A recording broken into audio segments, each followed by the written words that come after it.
En la serie Job, paradigma del hombre sufriente, en su parte número 4, pues si se recuerdan, hace mucho tiempo atrás presenté 3 mensajes de esta serie y hoy, después de un buen tiempo de no haber predicado sobre ella, la vamos a retomar para que en su parte número 4 miremos cómo fue que comenzó la prueba de Job. Escuchen lo que dije, la prueba de Job, no la desgracia de Job. Porque si nosotros vemos el sufrimiento, hermanos, como una desgracia, entonces nos vamos a olvidar que Dios está al control y que su propósito finalmente se va a cumplir. No se nos olvide que si nosotros estamos en este mundo para hacer luces, a veces Dios va a permitir que las tinieblas del sufrimiento aparezcan para que otros puedan ver la luz en la manera como nosotros respondemos a ese sufrimiento. Vamos a mirar en esta noche cómo comenzó todo lo relacionado a la prueba del siervo Job y dónde comenzó. Abramos la Biblia en Job capítulo 1 versículos 6 al 12. Job capítulo 1 versículos 6 al 12. Y la escritura dice: un día vinieron a presentarse delante de Jehová los hijos de Dios, entre los cuales vino también Satanás. Y dijo Jehová a Satanás: ¿de dónde vienes? Respondiendo Satanás a Jehová, le dijo: de rodear la tierra y de andar por ella. Y Jehová dijo a Satanás: ¿no has considerado a mi siervo Job, que no hay otro como él en la tierra, varón perfecto y recto, temeroso de Dios y apartado del mal? Respondiendo Satanás a Jehová, le dijo: ¿acaso teme Job a Dios de balde? ¿No le has cercado alrededor a él y a su casa y a todo lo que tiene? Al trabajo de sus manos has dado bendición, por tanto sus bienes han aumentado sobre la tierra. Pero extiende ahora tu mano y toca todo lo que tiene, y verás si no blasfema contra ti en tu misma presencia. Dijo Jehová a Satanás: he aquí todo lo que tienes está en tu mano, solamente no pongas tu mano sobre él. Y salió Satanás de delante de Jehová.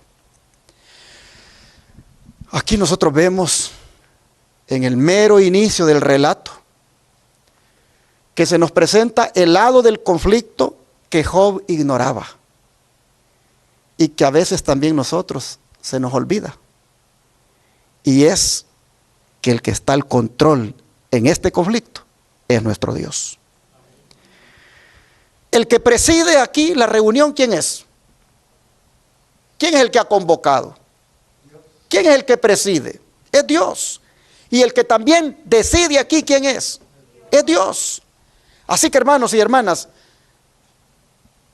esto es de tener en cuenta cuando nos vemos en algunas pruebas, en algunas dificultades, en algunos sufrimientos. No ignorar que quien está presidiendo es el Señor y quien decide es el Señor. Y hasta donde el Señor permita, va a llegar el sufrimiento, y cuando el Señor quiera lo va a parar, porque Dios tiene el control. Job ignoraba esto. Es interesante, la reunión es para pedir informes, pues dice que los hijos de Dios, los cuales son los ángeles, vinieron para dar su informe. Pero entre ellos, ¿quién llegó? Llegó Satanás. Solo que él no llegó allí como hijo, sino que llegó como adversario. Pues su nombre, eso significa. Satanás significa adversario. Ahora, no debemos asumir que esta reunión fue en el cielo, Porque recuérdense que Satanás fue excluido de allá y ya no tuvo más acceso. Vamos a leer Apocalipsis, capítulo 12, versículos 7 al 9. Si gusta, dejan allí Job marcado. Vamos a Apocalipsis 12, versículos 7 al 9.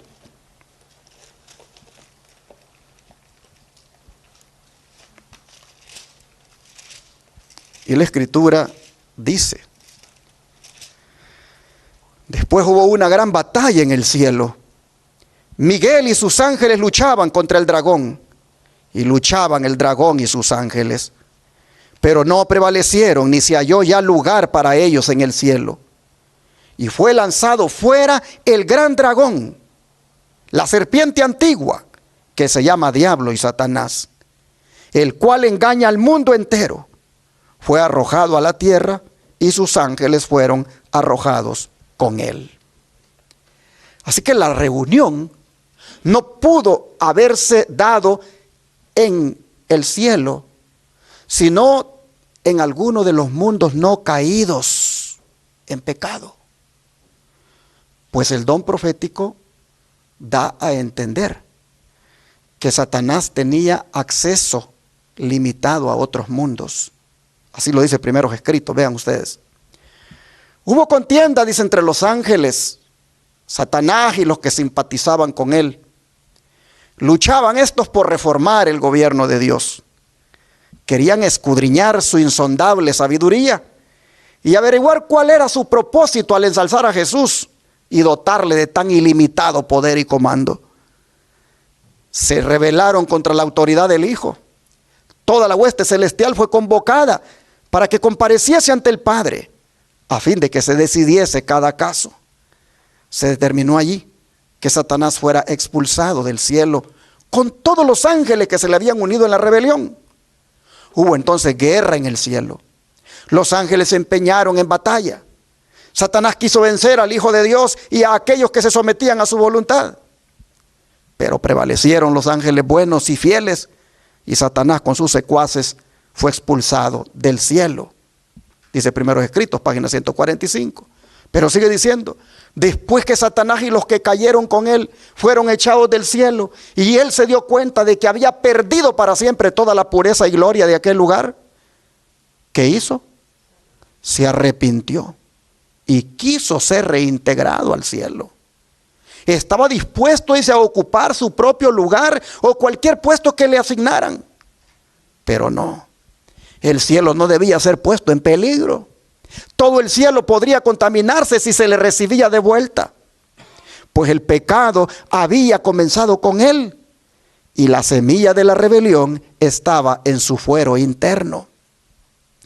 Tanto él como sus secuaces lloraron e imploraron que se los devolviera a recibir, que se volviera a recibir en el favor de Dios.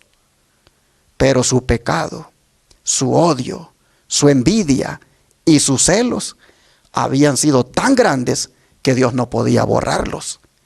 Ese pecado había de subsistir para recibir su castigo final. Primeros Escritos, página 145. ¿Qué les parece este relato? No lo van a encontrar en la Biblia, porque es revelación del Espíritu Santo, de que Satanás se arrepintió y que quería regresarse al cielo, y que estaba dispuesto a ocupar cualquier lugarcito que le dieran allá, y que sus secuaces, los ángeles, lloraron porque querían regresar, querían volver, pero no se les dio más oportunidad, porque su pecado era demasiado grande, su odio, su envidia, sus celos. Dios no podía borrar eso. Interesante este relato, porque se ve que el pecado es algo tan horrible, tan grave. Dios lo aborrece tanto que cuando Él expulsó a Satanás de allá, no iba a permitir que otra vez se contaminara el cielo. Pero la declaración relacionada con las visitas que Satanás hacía a otros mundos está en la siguiente cita. Aquí mismo en Primeros Escritos, página 290.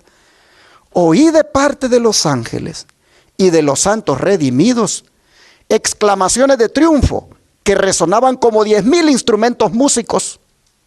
porque ya no se verían ellos molestados ni tentados por Satanás, y porque los habitantes de otros mundos quedaban libres de él y de sus tentaciones. Primero escrito 290, página 290. Aquí nosotros vemos que después que fue expulsado del cielo, él tenía acceso limitado a los habitantes o a otros mundos habitados, pero que no habían caído en pecado. Pero llegó un momento, dice, en que él, mejor dicho, Satanás, no llegaría más a visitar esos lugares. Así que la reunión pudo haberse dado en algún lugar del universo, y como dice la sierva del Señor acá, pudo haber sido en alguno de los mundos habitados, pero que no habían pecado. No podía ser el cielo. Ahora, ¿con qué objetivo dice que llegó Satanás a esa reunión, hermanos? A ver, ¿con qué objetivo llegó a la reunión?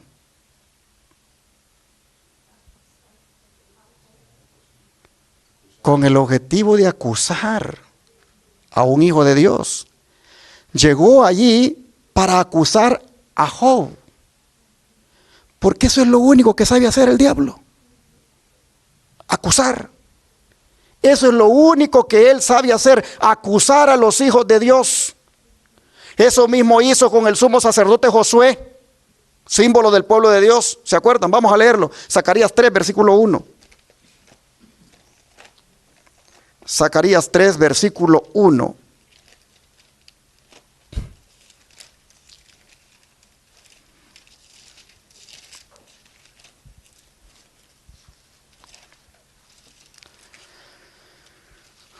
Zacarías 3:1 dice: me mostró al sumo sacerdote Josué, el cual estaba delante del ángel de Jehová, y Satanás estaba a su mano derecha. ¿Para qué cosa? Para acusarle. Mis hermanos, mientras Josué estaba intercediendo delante de Dios, pues recuerden que él era el sumo sacerdote del pueblo de Israel. Mientras él estaba intercediendo delante de Dios por su pueblo, ¿quién dice que estaba ahí a la par para oponerse y desvirtuar aquella intercesión? ¿Quién estaba allí para que los esfuerzos de Josué que hacía orando, intercediendo por su pueblo, quién estaba allí para tratar de estorbar aquella oración? Satanás.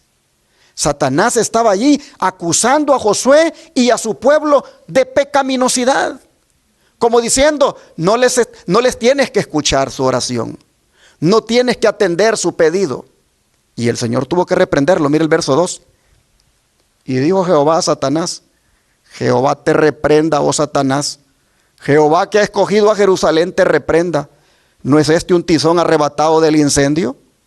Hermanos, es cierto que el pueblo de Dios había pecado grandemente, es verdad, pero había ya sufrido el castigo al haber ido al exilio, y muchos se habían arrepentido, y ante la humillación que habían experimentado, habían decidido regresar a Jerusalén. En esa condición, el pueblo era como un tizón arrebatado del incendio. Prácticamente el cautiverio. El Señor había hecho algo por su pueblo, que era sacarlo de allí antes que el cautiverio lo consumiera. ¿Por qué? Porque finalmente su pueblo se había arrepentido. Su pueblo había hecho las paces con Dios. Pero miren ustedes, aun cuando su pueblo había entrado en aquella obediencia con Dios, Satanás lo acusaba y le decía: pero recuerda por qué fueron llevados a Babilonia.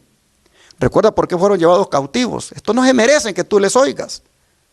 Tratando de estorbar, tratando de hacerles sentir: mira, estos han pecado. ¿Por qué tan fácilmente les vas a perdonar? Y el Señor miraba la maldad de Satanás y le decía: que el Señor te reprenda. Estos son tizón arrebatado del incendio. Es cierto, estaban en el pecado, estaban allá, sufrieron por su pecado, pero ahora están aquí. Han regresado, han vuelto a mí. Oh, hermanos, ¿cómo se ve que el trabajo de Satanás ha sido siempre acusar? Traer al recuerdo las cosas feas que se pudieron haber hecho en el pasado. Pero si a los creyentes del Antiguo Testamento los acusaba, así como estamos viendo en el caso de Josué y su pueblo, si vemos que con ellos hacía ese trabajo, uno ve también en el Nuevo Testamento, hermanos, que también hace lo mismo con los creyentes del Nuevo Testamento. Pues vamos otra vez a Apocalipsis, capítulo 12, verso 10. Apocalipsis capítulo 12, verso 10. Y aquí la Escritura dice: entonces oí una gran voz en el cielo que decía: ahora ha venido la salvación, el poder y el reino de nuestro Dios y la autoridad de su Cristo, porque ha sido lanzado fuera el acusador de nuestros hermanos, el que los acusaba delante de nuestro Dios día y noche. Vean ustedes, aún en el Nuevo Testamento, los creyentes, Satanás vive acusándolos, y los acusa de día y los acusa de noche. Eso es lo que él ha sabido hacer durante toda su vida. Así que nosotros miramos que lo hizo con los patriarcas en el caso de Job, lo hizo con el pueblo de Israel en los tiempos del sumo sacerdote Josué, y lo hace también en estos tiempos. Ese es su trabajo, acusar. Dice el don de profecía de la siguiente manera: así como Satanás, dice, acusaba a Josué y su pueblo en todas las edades, ha acusado a aquellos que buscan la misericordia y el favor de Dios. En el Apocalipsis se le declara ser el acusador de nuestros hermanos, el que los acusaba delante de nuestro Dios día y noche. La controversia se repite acerca de cada alma rescatada del poder del mal y cuyo nombre se registra en el libro de la vida del Cordero. Nunca se recibe a alguno de la familia de Satanás en la familia de Dios sin que ello excite la resuelta resistencia del maligno. Las acusaciones de Satanás contra aquellos que buscan al Señor no son provocadas por el desagrado que le causen sus pecados. Su carácter deficiente le causa regocijo. Únicamente por el hecho de que violan la ley de Dios puede él dominarlos. Sus acusaciones provienen solamente de su enemistad hacia Cristo. Por el plan de salvación, Jesús está quebrantando el dominio de Satanás sobre la familia humana y rescatando almas de su poder. Todo el odio y la malicia del jefe de los rebeldes se encienden cuando contempla la evidencia de la supremacía de Cristo y con poder y astucia infernales trabaja para arrebatarle el residuo de los hijos de los hombres que han aceptado su salvación. Consejos para la Iglesia, página 368. Así miramos nosotros que le molesta al diablo cuando nosotros somos arrebatados de sus garras. Satanás tiene una guerra contra nosotros y él vive pendiente de nuestros defectos, de nuestros errores. Apenas algo nosotros hacemos por nuestra condición humana y a veces hasta pues imperfecta, que él inmediatamente busca hundirnos moralmente. Busca él hacernos sentir que no valemos nada y hace todo lo que puede para que hasta nos queramos quitar la vida de pena moral. Él está enojado contra nosotros y se enoja incluso con la iglesia cuando la iglesia trabaja mucho en la obra de Dios. Nosotros debemos entender contra quién estamos luchando, pero si tomamos en cuenta lo que dijimos al principio, hay alguien que finalmente tiene el control y él es el que va a darle su merecido. Vean esta aplicación que hace la hermana Guay ahora, porque ahora vamos a hacer una aplicación bastante triste. Repito, ¿a qué llegó Satanás a la reunión? A acusar a Job. ¿Cuál es el único trabajo que ha sabido hacer él durante toda su vida? Acusar. Pero ¿saben qué es lo triste? Que a veces nosotros le ayudamos a él en ese trabajo. Mire lo que dice la sierva del Señor. Me duele decir, dice, que hay lenguas indisciplinadas entre los miembros de la iglesia. Hay lenguas falsas que se alimentan de maldad. Hay lenguas astutas y murmuradoras. Hay charla, impertinente entrometimiento, hábiles interrogaciones. Entre los amadores del chisme, algunos son impulsados por la curiosidad, otros por los celos, muchos por el odio contra aquellos por cuyo medio Dios ha hablado para reprenderlos. Todos estos elementos discordantes trabajan. Algunos ocultan sus verdaderos sentimientos, mientras que otros están ávidos de publicar todo lo que saben, o aún sospechan de malo contra otros. Consejos para la Iglesia, página 313, y sigue diciendo, en su esfuerzo por asentar un argumento, las personas que tienen por naturaleza una imaginación viva, están en peligro de engañarse a sí mismas y a otras. Recogen expresiones descuidadas de otra persona, sin considerar que a veces ciertas palabras pueden haberse dicho con premura y que por lo tanto no reflejan los verdaderos sentimientos del que habló. ¿Les ha pasado algunas veces que ustedes y yo tal vez hemos dicho algo, pero que no necesariamente refleja los verdaderos sentimientos, sino que tal vez en un arrebato, en una imprudencia, dijimos cierta expresión, pero que no necesariamente, como dice la sierva del Señor, sea eso lo que refleje los verdaderos sentimientos nuestros? Pero sin embargo, esa expresión es ocupada para denigrarnos, para hacernos ver mal. Yo a veces me admiro, este servidor, todos los que se conectan en el YouTube, hay muchos que se conectan allí porque verdaderamente quieren ser edificados con la palabra, pero hay otros que se conectan solamente para estar ahí haciendo el trabajo del diablo, de acusar. Ha habido veces que he predicado y he dicho tal vez alguna expresión o alguna aplicación que tal vez, pues en este momento la digo, pero no tiene en sí el trasfondo que ellos le miran. Pero inmediatamente ellos hacen una lectura y comienzan a tildarlo a uno y denigrarlo y etiquetarlo y ya, pues prácticamente le cierran las puertas del cielo a uno. La hermana White dice, mire, se lo vuelvo a leer, recogen expresiones descuidadas de otra persona, sin considerar que a veces ciertas palabras pueden haberse dicho con premura y que por lo tanto no reflejan los verdaderos sentimientos del que habló. Pero estas observaciones, dice, que no fueron premeditadas y que con frecuencia son tan triviales que no valen la pena de tenerse en cuenta, son miradas a través del vidrio de aumento de Satanás, exageradas y repetidas hasta que un terrón se transforme ¿en qué cosa? En una montaña. ¿Es acaso caridad cristiana recoger todo informe que flota, desenterrar todo lo que arrojaría sospecha sobre el carácter de otro y luego deleitarse en emplearlo para perjudicarle? Satanás se regocija cuando puede difamar o herir a quien sigue a Cristo. Él es el acusador de nuestros hermanos. Y lo puse en rojo. ¿Le ayudarán en su obra los cristianos? Consejos para la Iglesia, página 314.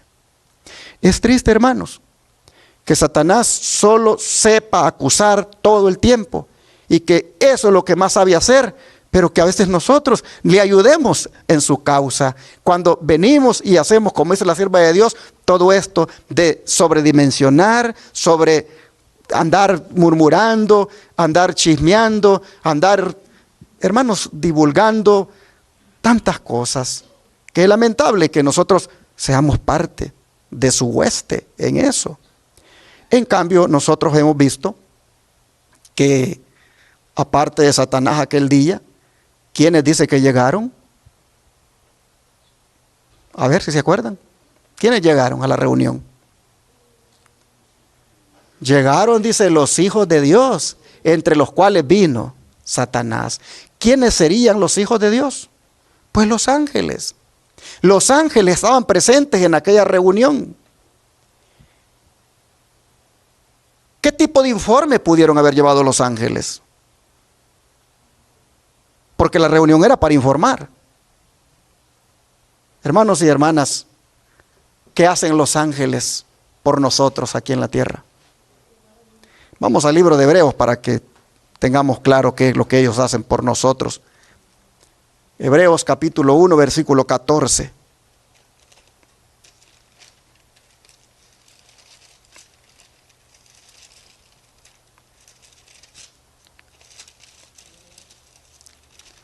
Hebreos 1, versículo 14 dice: ¿no son todos espíritus ministradores enviados para servicio a favor de los que serán herederos de la salvación?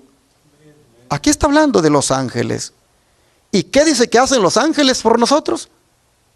Son, dice, ministros. Ellos están al servicio de nosotros. Ellos están aquí para ayudarnos, porque nosotros vamos a heredar o somos herederos de la salvación.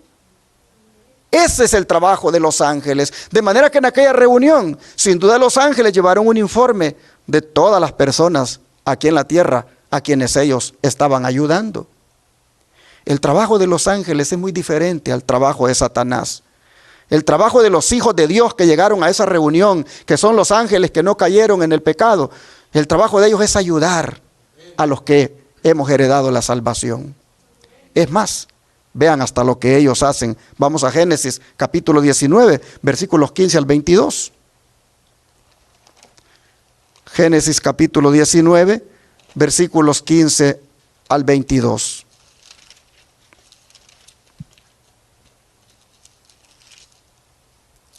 Dice la Escritura: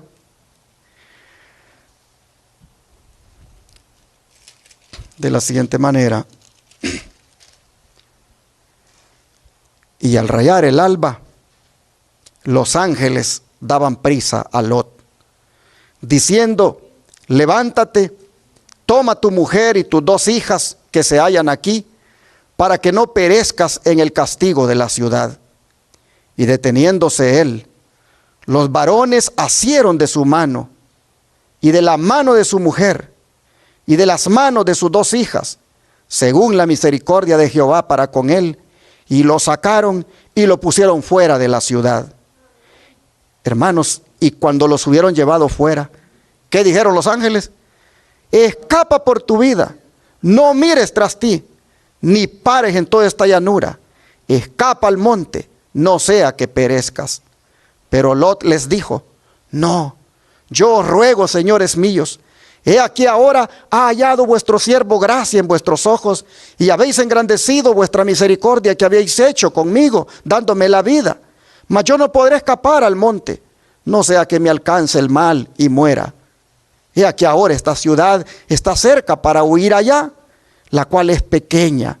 Dejadme escapar ahora allá. ¿No es ella pequeña? Y salvaré mi vida.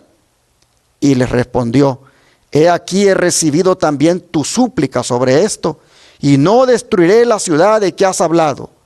Date prisa, escápate allá, porque nada podré hacer hasta que hayas llegado allí. Por eso fue llamado el nombre de la ciudad Zoar. Hermanos, aquí nosotros vemos el trabajo de los ángeles. Si no hubiera sido por los ángeles, ¿se hubiera salvado Lot? No se hubiera salvado. Los ángeles buscando salvar a la familia de Lot, buscando salvar al padre, a la madre, a los hijos. Los ángeles, hermanos, son, como dice Hebreos, ministros que han sido enviados para ayudar a los que han heredado la salvación. Así nosotros vemos que ellos estuvieron haciendo su papel para cuando Lot tuvo que salir de Sodoma.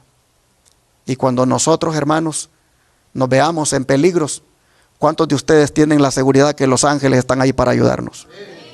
¿Cuántas veces han estado ahí?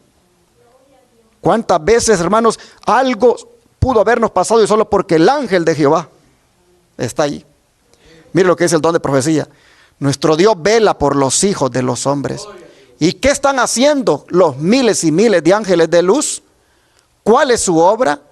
¿No son todos espíritus ministradores enviados para servicio a favor de los que serán herederos de la salvación?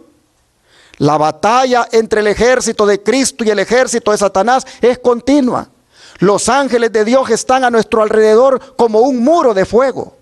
Los necesitamos porque Satanás siempre está procurando proyectar su sombra infernal entre nosotros y Dios. Pero los ángeles de Dios repelen las fuerzas de las tinieblas. Si confiamos en el Señor, Satanás no podrá hacernos daño.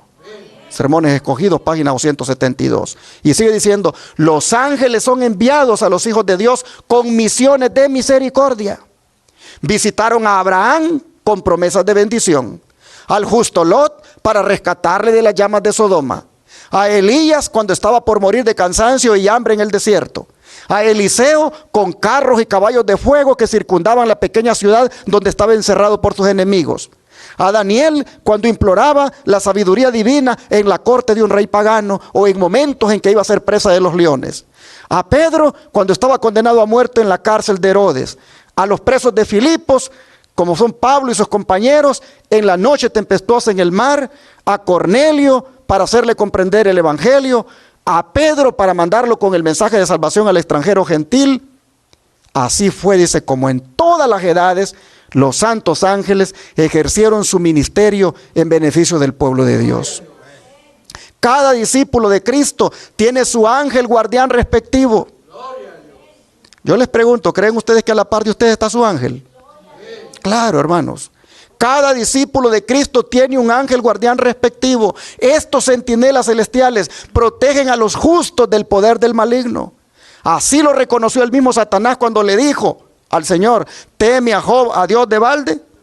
¿No le has tú cercado a él y a su casa? ¿De qué cerco estaba hablando él? Del cerco de ángeles. ¿No le ha cercado a él y a su casa y a todo lo que tienen de alrededor? El medio, dice, de que Dios se vale para proteger a su pueblo está indicado en las palabras del salmista cuando dijo, el ángel de Jehová acampa en derredor de los que le temen y los defiende. Hablando de los que creen en él, el Salvador dijo, mirad, no tengáis en poco alguno de estos pequeños, porque os digo que sus ángeles en los cielos ven siempre la faz de mi Padre. Los ángeles encargados de atender a los hijos de Dios tienen a toda hora acceso a él. Así que aunque expuesto al poder engañoso y a la continua malicia del príncipe de las tinieblas y en conflicto con todas las fuerzas del mal, el pueblo de Dios tiene siempre asegurada la protección de los ángeles del cielo. Conflicto de los siglos, página 503. Es más, los ángeles serán los recolectores de los hijos de Dios cuando Cristo venga. Vamos a leerlo para ir cerrando. Marcos 13, versículos 26 y 27. Marcos 13, versículo 26 y 27. La Escritura dice, entonces verán al Hijo del Hombre que vendrá en las nubes con gran poder y gloria. Y entonces enviará sus ángeles y juntará a sus escogidos de los cuatro vientos, desde el extremo de la tierra hasta el extremo del cielo. ¿Qué les parece? Los ángeles que socorrieron a los que han llegado a ser herederos de la salvación, van a tener una actividad en aquel glorioso día que será la de recolectar, la de juntar a todos los escogidos de los cuatro ángulos de la tierra. Ese día, hermanos, por primera vez vas a ver a tu ángel. Ese día, por primera vez, vas a ver a tu ángel cuando salgas de la tumba, si es que has muerto en Cristo. Y lo vas a ver también ese día, cuando puedas mirar que vienen los ángeles por ti. De manera, mis hermanos, que no nos olvidemos que en medio de este conflicto entre las fuerzas del bien y del mal, son más las fuerzas del bien que están con nosotros que los que están contra nosotros.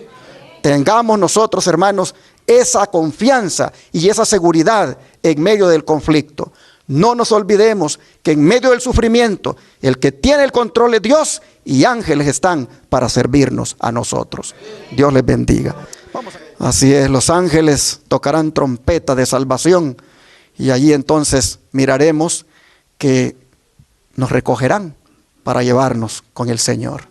Vamos a orar y a ponernos en sus manos del Señor ahora. Padre nuestro, de la experiencia de Job, de su prueba, de su sufrimiento, nosotros hemos extraído esta gran verdad de lo que Job no sabía que estaba ocurriendo allá en un lugar determinado, de cómo es un conflicto en el cual uno está aquí. Pero qué reconfortante ha sido saber que en el conflicto hay ángeles que están de nuestro lado y que tú eres el que presides y que tú eres el que decides y que Satanás solo va a molestarnos hasta donde tú se lo permitas, pero es la oportunidad de nosotros de demostrarle a Él cuánto te amamos. Ayúdanos, Señor, a no defraudarte, a no darle la razón al enemigo de que solo porque nos tenga cercados de ángeles es que nosotros te amamos o te obedecemos, sino que lo hagamos de verdad porque te amamos sinceramente. Cuando vengas, que aquellos ángeles ministradores que nos han ayudado nos den esa satisfacción de levantarnos y de llevarnos para estar contigo. Gracias, Señor, por tu palabra esta noche.